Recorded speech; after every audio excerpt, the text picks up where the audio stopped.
3 weeks ago, there was a Borderlands cookbook released. A Borderlands cookbook. That's insane. I don't even know what the market is for that. But these guys really wanted to make a cookbook. I was here at Gamescom just with the first Borderlands game, just trying to scream from the tallest mountain to get anyone to notice. And now with Borderlands 4, we're certainly going to cross 100 million units of franchise sales, which is insane. Radio Times does gaming. Radio Times does Gamescom. Yes, it does. Here we are after the first day of the Gamescom conference. I'm Rob Lean, the gaming editor of Radio Times. And I'm Alex Rosebeck, and I'm the gaming writer at Radio Times. Yes, you are. And today you have interviewed Randy Pitchford. Randy goddamn Pitchford. Mr. Borderlands himself. The man himself. How was it? It was very good. He's very affable. It was very friendly, quite funny. Had a jazzy shirt on. He had a very jazzy. Jazzy doesn't even do it justice. It was beyond jazzy. Wow. And yeah, I'm very excited to see it again. Hell yeah. And has there been any games you particularly enjoyed yourself on the show floor? No, it's been awful. No, there's been a few. It's mostly been interviews today, so I've not had a chance to play much, but I did play Invincible Versus, the new Invincible team fighting game. Cool. And it's very good. I would say that it's quite difficult. I only had about half an hour or so, but I got to sit down with the combat designer, combat director rather, and he just explained everything to me. He was like, here's all the cool things we're added to this game, here's how this works, here's how that works, let's have a match, and I'll beat the hell out of you, but you can practice doing these things while I do that. Great, and perfect. Yeah, it was really good. I've watched a bit of the coverage when it was at EVO, and a lot of fighting game creators like Maximilian Dude and stuff like that have been covering it, and everyone who's played it has a lot of good stuff to say about it. It's quite promising. It's with good reason. It's so smooth. It's one of these games that is very easy to get into if you're a beginner. You can literally just mash light attacks and it does auto combos, but obviously the more you learn and the more you actually practice the harder combos and learn the intricacies of all the different mechanics, and there are a lot of different mechanics that they've added, that's how you're going to improve the game. And yeah, I was really impressed at the level of depth that there is, which I think is what you need for a fighting game. Yeah. Not only to just be fun on day one and for casuals, but if you want to have a long tail and people to be playing it at EVO and stuff like that, you need that level of depth. And yeah, I think it really has it. Nice. Yeah, I also haven't played many games in a hands-on way today. My top pick of the day would probably be a game that I saw about 45 minutes of gameplay from. It was the Blood of Dawnwalker. The Blood of Dawnwalker. That's right, and it is from a new studio called Rebel Wolves, but you might have heard of it because it has quite a few quite senior former Witcher 3 developers working on it. Which, as we all know, is a very good game. That is a very good game. I've heard that's the word in the street. Yeah, and I was chatting to them afterwards. We're going to have a full video interview about that. But the main thing that really struck me is that they've got, obviously it's a cool open world game with lots of quests to do, all of which are not fetch quests, so it's going to everything will have twists and turns to it. But the coolest thing they did was they've kind of developed a time system for the game. So it's the overarching quest is you've got to save your family within the next 22 days. It's not in the game, that's just a threat. That's just a threat, yeah, they've got my family. That's why I recommend this game. But yeah, no, it sounded really cool. It's basically, there's a time limit on, basically the whole thing about him being a Dawnwalker. It's a vampire game, but he kind of only has the vampire powers by night. So by day he's like a normal guy, by night he's a vampire, and this kind of means that every level, kind of like in Kingdom Come Deliverance 2, how they'd be if you show up somewhere at night, it'll be different to if you show up there at day. And so that sounded really cool, but they're but if you want to keep skipping ahead to nights to do things, you're going to rinse through your 22 days quicker. And it sounded really cool. And they're we don't want people to panic when they're playing it, but we do want them to be consciously thinking oh, I could do this quest, I could follow this quest line, but signposts like this will take up X amount of the hours in today. So that sounded really cool. I had a really good chat with them afterwards. But yeah, it's been all about the interviews today, which maybe leads us back to the Borderlands 4 Randy Pitchford interview. Borderlands 4 Randy Pitchford, the yes, main man. The main man. Let's cut to that interview right now, and we're back tomorrow with more Gamescom goodness. Radio Times does gaming. Hello, I'm Alex Raisbeck. I'm the gaming writer at Radio Times, and I'm here in Gamescom in Cologne with the one and only Randy Pitchford. Thank you so much for talking to us. Thanks for being here. Thanks for talking to me. It's a delight. And so I wanted to get started. You are, I think it's probably fair to say, Mr. Borderlands at this point. What is Borderlands to you? Mr. Borderlands. Well, I have to be honest, there's a whole lot of us. I founded Gearbox, and with the team, we developed this game, and it's become quite a thing. But I've been working on Borderlands with this team for over 20 years now. Starting to get pretty good at it. Borderlands is a place between things that don't belong. Right? A Borderland is between two other things, right? Like, so role-playing game and shooter. It's both, it's neither, it's the muddy spot between the two. It's the place between comedy and drama, or between realism and surrealism. You know, we have this kind of crazy art direction that feels like a graphic novel, but then a lot of the effects, like the lighting, is super realistic. And the fire and electricity is all very realistically rendered, but the graphics are very surrealistic. So realism and surrealism in the borderland between those two spaces. Even the characters live in a borderland between who they are and who they wish they were. And I love that, because I think that's like me, and I think that's like a lot of us. And I think that being in that borderland between things that don't belong is kind of where I want to be, and where a lot of people, I think, want to be. And I think that's one of the reasons why Borderlands is so successful. And you touch it, you've been working on it for 20 years now. Yeah, it's crazy. I think a lot of people are viewing Borderlands 4 as kind of almost a reset for the series, like a new era. Is that something that you agree with internally? In some ways, you know, I think that, you know, if you look at the environment and the storytelling that we're doing in Borderlands 4, it isn't an obvious and immediate next story beat. If you haven't played any Borderlands games, you'll be just fine. We almost wrapped that trilogy and are kind of starting with a new set with Borderlands 4. But the truth is, if you do know the story and the characters, you'll find that connective tissue, and you're going to feel very familiar and very comfortable. We've pushed a lot of boundaries, and we've innovated quite a lot with Borderlands 4, but we haven't done so in a way where it's an entirely different game. If you love Borderlands, you will absolutely love Borderlands 4. But if you've never played a Borderlands game before and are curious, this is the one to jump in with. Going back to previous Borderlands games, 1 and 2 are universally loved. Everyone raves about them. But there has been some criticism from pockets of fans about 3, the pre-sequel, Tiny Tina's. What is your perception of that? How do you react to that? Well, in fact, if we go back to all the games, because I was there, every game's received criticism. And everyone has different memories of what things are. I think we're in a world now that's a little different than when we launched Borderlands 1 and 2. Most people didn't have smartphones when we launched Borderlands 1. Social media wasn't a thing.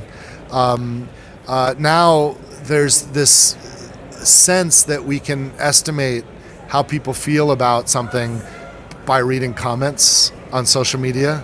But in fact, most people don't comment. If I do a post on Twitter, for example, I might get 1 million views and 100 comments.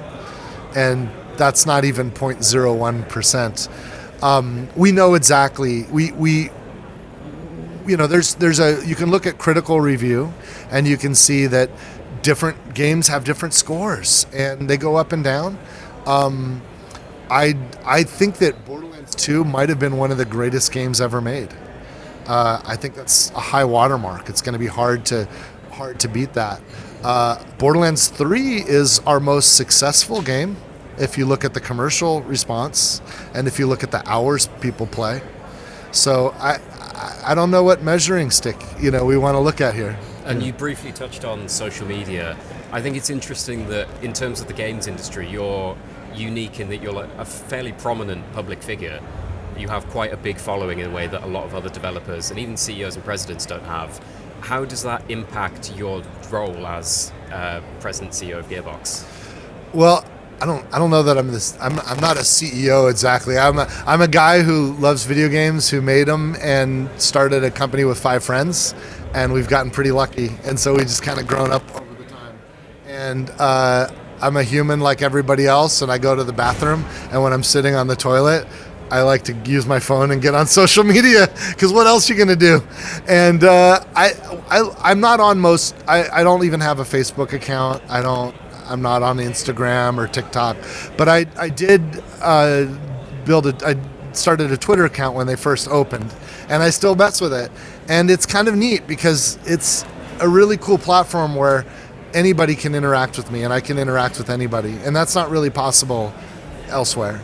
And I think that's what the platform's for, and I've never been afraid of that. I've kind of thought, okay, I'll be accessible, but it does come with consequences. Sometimes so I might reply to somebody and I think I'm helping them out, and then then some other 10 other people figure they can make a story out of that and get clicks, and it's okay, that's cool.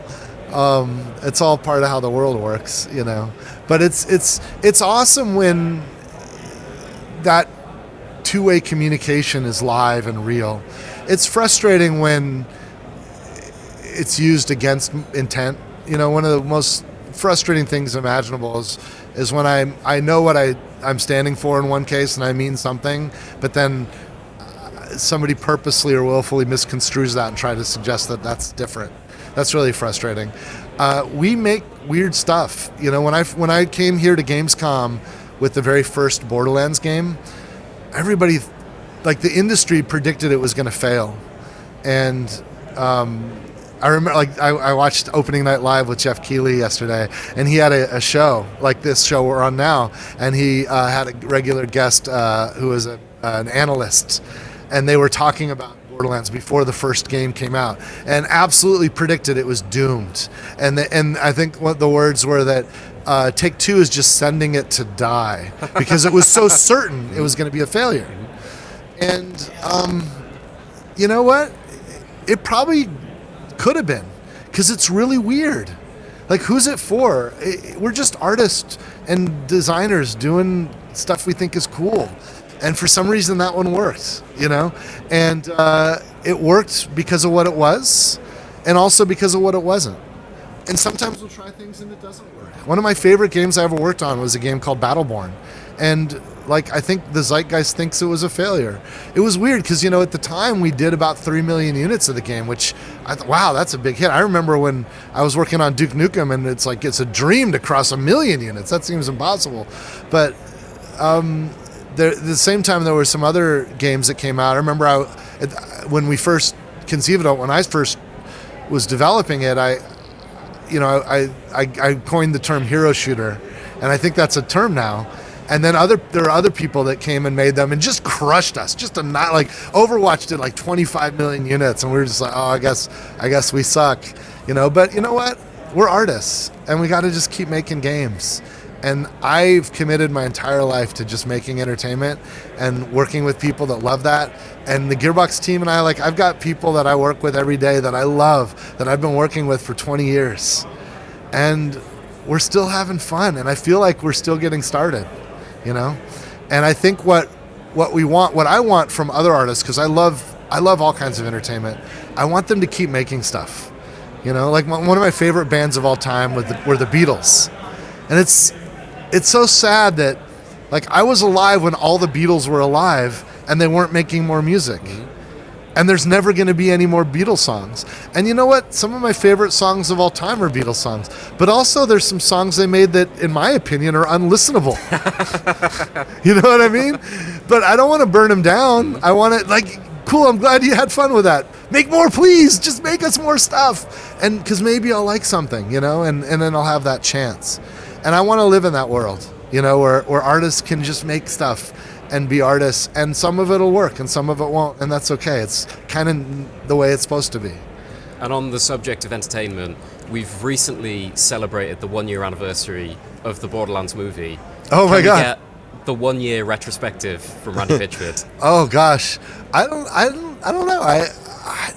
I'd love to see more. I thought that was so cool. It's so weird to be in a spot going from what I was saying earlier, where no one would pay attention to Borderlands. Like I was here at Gamescom just with the first Borderlands game, just trying to scream from the tallest mountain to get anyone to notice. And now where with Borderlands 4, we're certainly going to cross 100 million units of franchise sales, which is insane. Like very few properties, like pieces of entertainment, can reach 100 million people. Very, very few. And one of the consequences of that is that there's other people that love it, and some of them are artists too, and they want to do stuff. And I could take the attitude of just being a gatekeeper, like, nope, nobody can touch it. Or I could say, you know what, you've got an idea and you have the ability to execute and you're pretty good, like you've done a lot of cool stuff. Like, you know what, I'll let you do that. Have fun, go for it. Because what's the worst that can happen? 3 weeks ago, there was a Borderlands cookbook released. A Borderlands cookbook. That's insane. I don't even know what the market is for that. Like, but these guys really wanted to make a cookbook, and I think that's cool. I don't make cookbook. I'm not a chef. I make video games, but I don't make movies either. But freaking Eli Roth's really good at making movies, and Lionsgate's really good at distributing them, and Kate Blanchett and Jack Black and Kevin Hart and Jamie Lee Curtis, legends. Like, hell, I'm not going to say no. I'm going to say yes and let it happen. And what's the worst that can happen? Maybe we saw the worst that can happen. And okay, some people like it, some people don't. And it seemed to work. Our video game sold a lot more units when the movie was out. So I guess if I'm just a capitalist, I should let more of that happen because it's a commercial, even when critics don't like it. But I had a blast. I'm not a filmmaker. If I directed that movie, it'd be way worse. I promise you. It'd be so bad if I directed it. But I'm glad it exists, and I got to experience like helping those guys out and just making sure they had access to anything they needed. And I got to walk the red carpet at the Chinese Theater with Jamie Lee Curtis.